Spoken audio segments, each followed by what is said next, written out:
Então, galera, bem-vindos a mais uma aula, mais um vídeo. E nessa aula aqui a gente vai falar um pouco sobre orientação a objetos. Então, eu trouxe as 5 principais funções que a gente tem na orientação a objetos. Então, para começar, a gente tem as classes. Então, quando a gente fala em orientação a objetos, a gente fala em criação de classes. Então, uma classe, para você que já conhece as funções, é como se fosse uma superfunção, uma função bem mais robusta. Então, a classe, a grosso modo, é uma função que guarda outras funções.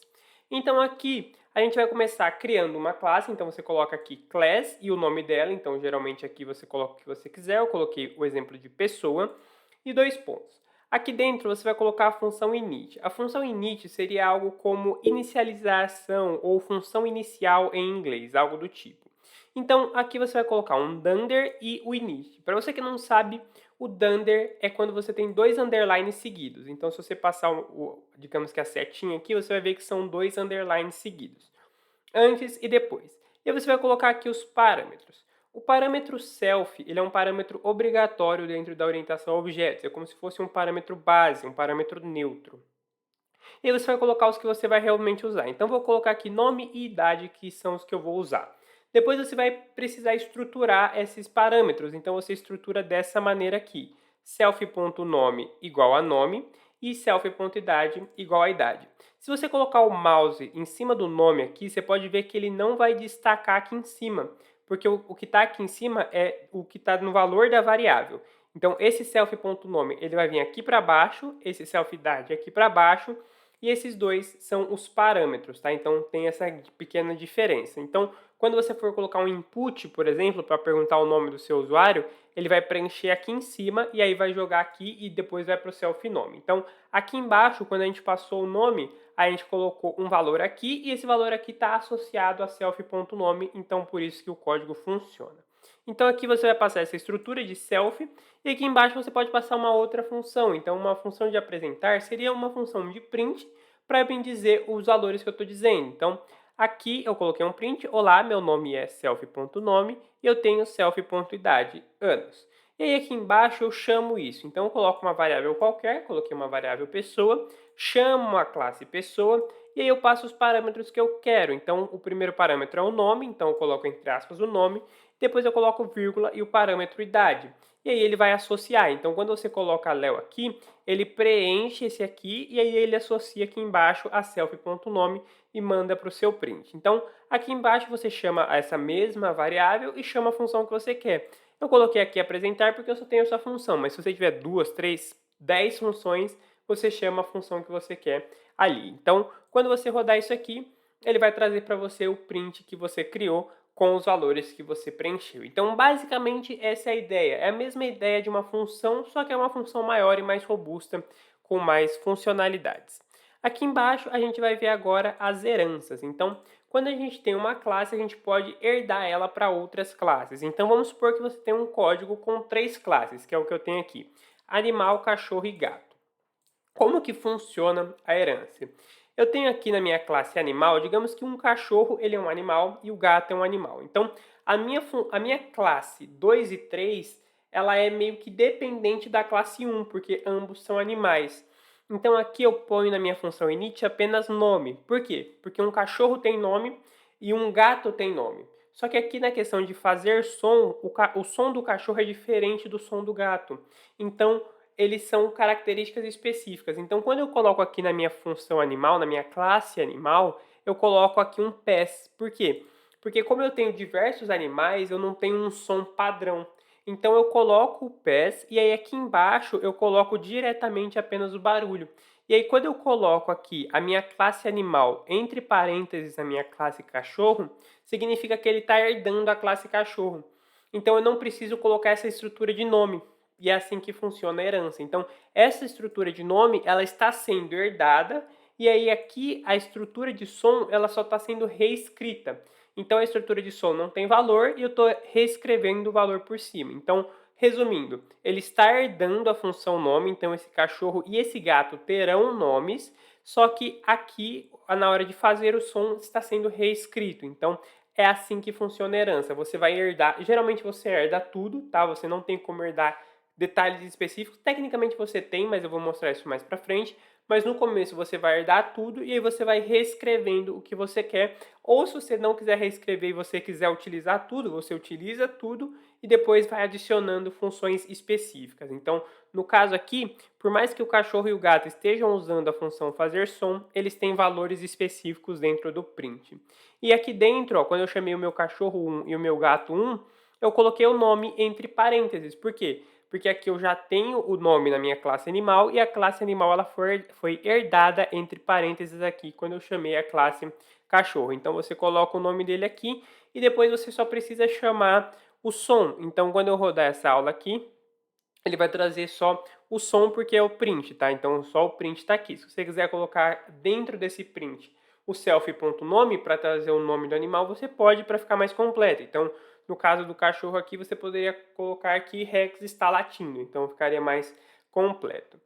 Indo para as abstrações, a abstração ela serve de uma maneira muito parecida, tá? Ela funciona de uma maneira muito parecida. Então, no caso da abstração, você tem que fazer esse import aqui, então from ABC, import ABC, abstract method, e quando você vai criar algo abstrato, é o que a gente fez ali no caso da classe. Então, é quando você cria uma função que ela não tem um valor específico. Então, aqui eu tenho só o fazer som. Então, o fazer som ele é algo abstrato, significa que ele não é específico.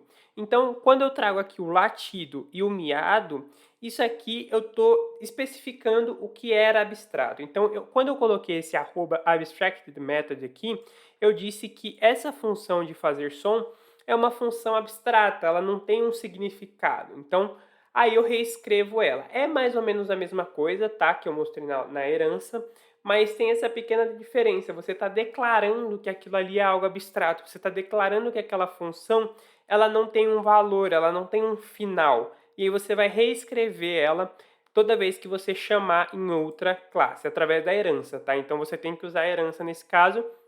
Como você pode ver, a nossa classe animal a gente colocou como herança o ABC, que seria de Abstract Method.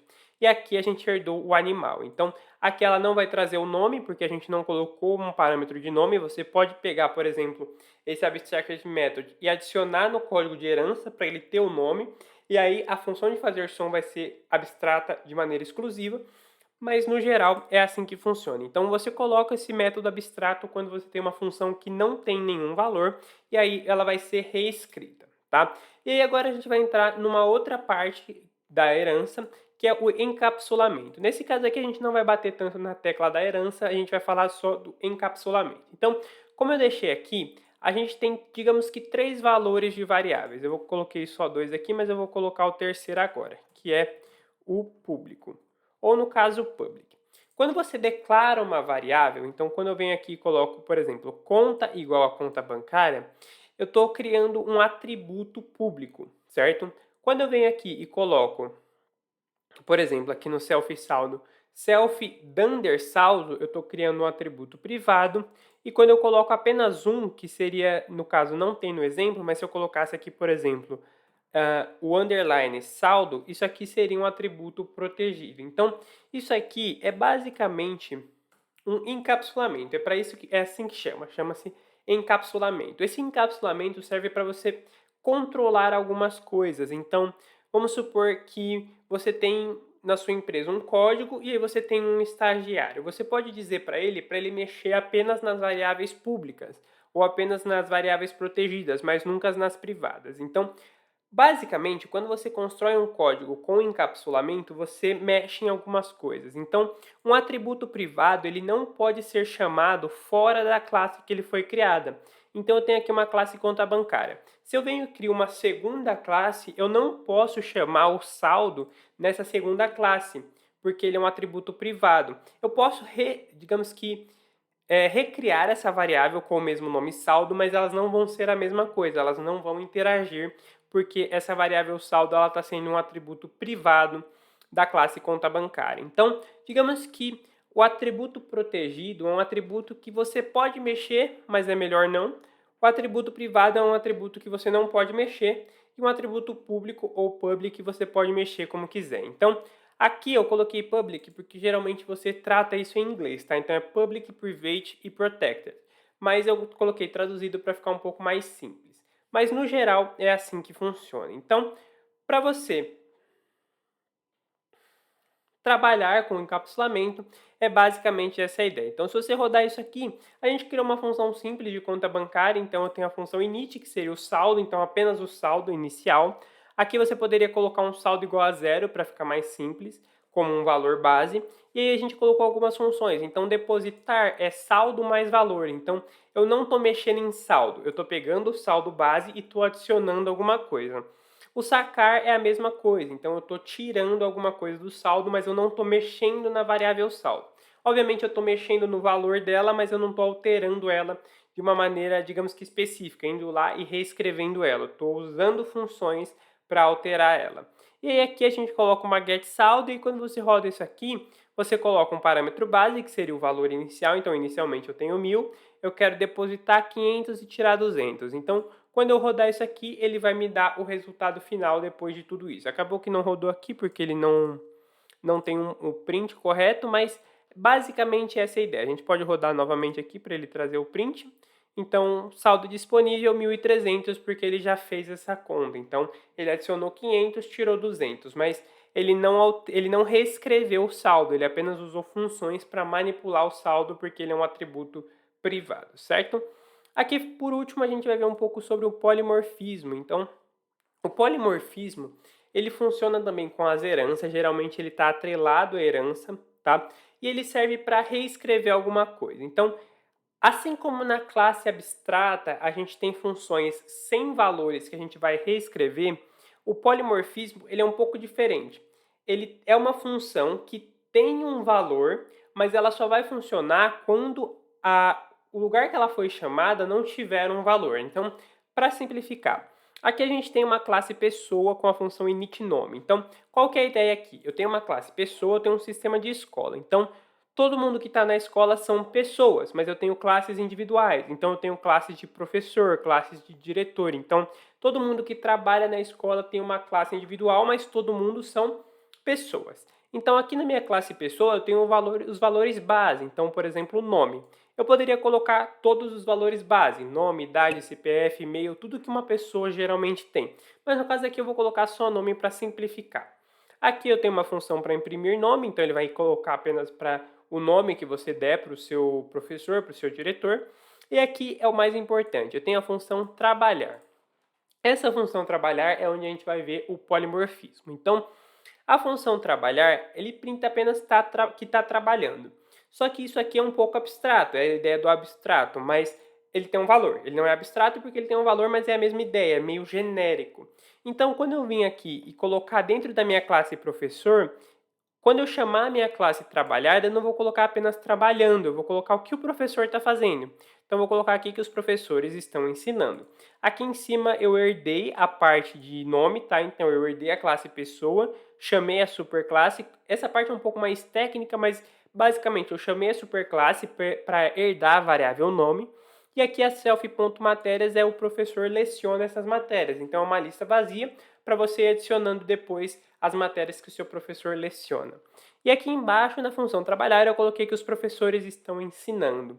Então, se eu vir aqui embaixo e colocar professor, e aí eu chamo essa função trabalhar, ele vai rodar para mim que os professores estão ensinando, porque é o print que eu coloquei.